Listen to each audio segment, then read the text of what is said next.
আসসালামু আলাইকুম বন্ধুরা, আমার চ্যানেলে আপনাদের সকলকে স্বাগতম। আজ আমি রান্না করেছি শসা দিয়ে ইলিশ মাছের ঝোল। রেসিপিটা রান্না করা অনেক সহজ। বন্ধুরা, আশা করছি আপনাদের সকলের রেসিপিটা ভালো লাগবে। সবাইকে শুভেচ্ছা জানিয়ে শুরু করছি আমার আজকের এই রেসিপি। আমি এখানে নিয়ে নিয়েছি 1 কেজি সাইজের বড় একটি শসা।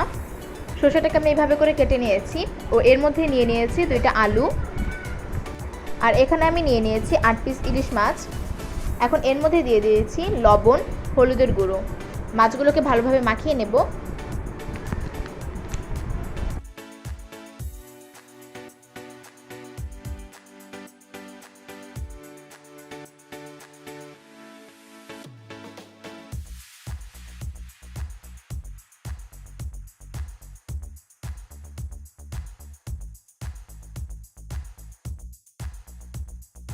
মাখানো হয়ে গেলে একটি প্যানে দিয়ে দিচ্ছি সাদা তেল।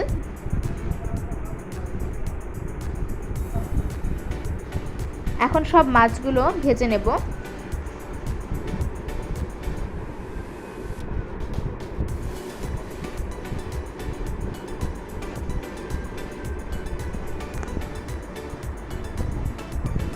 এক পিঠ ভাজা হয়ে গেলে আমি উল্টিয়ে দিচ্ছি।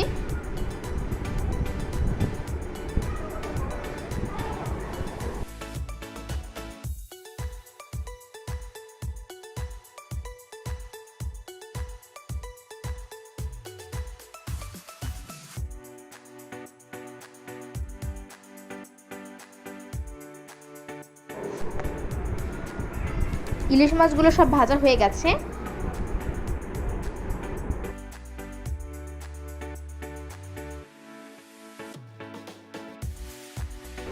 এখন একটা কড়াইতে দিয়ে দিচ্ছি মাছ ভাজার তেলটা। এখন ওর মধ্যে দিয়ে দিয়েছি 2টা তেজপাতা। একটু নেড়ে চেড়ে এর মধ্যে দিয়ে দিচ্ছি 1 বাটি পেঁয়াজ কুচি। এখানে পেঁয়াজটাকে এখন লাল করে ভেজে নেব।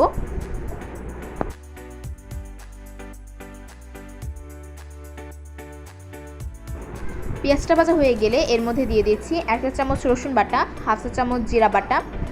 এখানে আপনারা জিরা গুঁড়োটাও দিতে পারেন। আমার জিরা বাটাটা ভালো লাগে, যে কারণে আমি জিরা বাটাটা দিই। এখন মশলাটাকে একটু কষিয়ে নিয়েছি। এরপর এর মধ্যে দিয়ে দিচ্ছি একটু পানি, যেন মশলাটা না পুড়ে যায়। এখন দিয়ে দিচ্ছি 1 চা চামচ হলুদ গুঁড়ো, 1/2 চা চামচ মরিচের গুঁড়ো আর 5 থেকে 6টা কাঁচা মরিচ। শসায় একটু মরিচের গুঁড়োটা কম দেওয়ার চেষ্টা করবেন, কারণ শসায় বেশি ঝাল দিলে ভালো লাগে না। এরপর এর মধ্যে দিয়ে দিয়েছি স্বাদ মতো লবণ। এখন মশলাটাকে আবার একটু কষিয়ে নিয়েছি।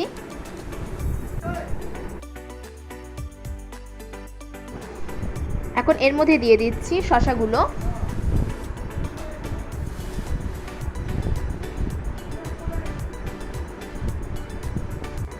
শসাটাকে কষিয়ে নিতে হবে, যে কারণে একটু নেড়ে চেড়ে ঢেকে দেবো 4 থেকে 5 মিনিটের জন্য।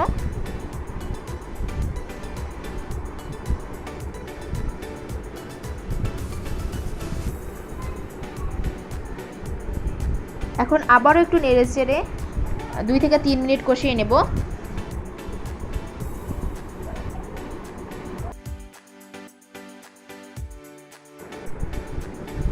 শসা কষানো হয়ে গেছে।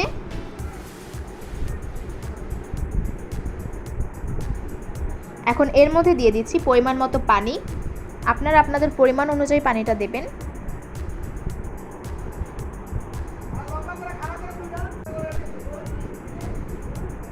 এখন একটু নেড়ে চেড়ে ঢেকে দেব 6 থেকে 7 মিনিটের জন্য।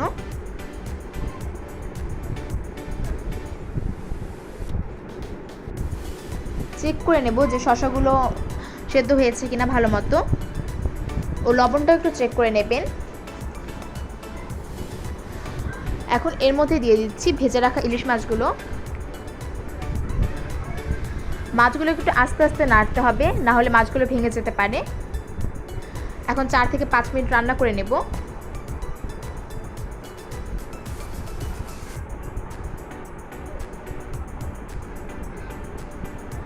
এখন এর উপর দিয়ে দিচ্ছি ধনিয়ার পাতা। আপনারা চাইলে ধনিয়ার পাতাকে স্কিপ করতে পারেন। এখন আরও 1 মিনিট রান্না করে নিতে হবে। দেখুন বন্ধুরা, আমার শসা দিয়ে ইলিশ মাছের ঝোলের রেসিপিটা হয়ে গেছে। বন্ধুরা, আমার রেসিপিটা যদি আপনাদের ভালো লাগে তাহলে লাইক, কমেন্ট, শেয়ার করতে ভুলবেন না এবং এরকম আরও রান্নার রেসিপি পেতে আমার চ্যানেলটা সাবস্ক্রাইব করে আমার পাশে থাকবেন। সবাইকে ধন্যবাদ।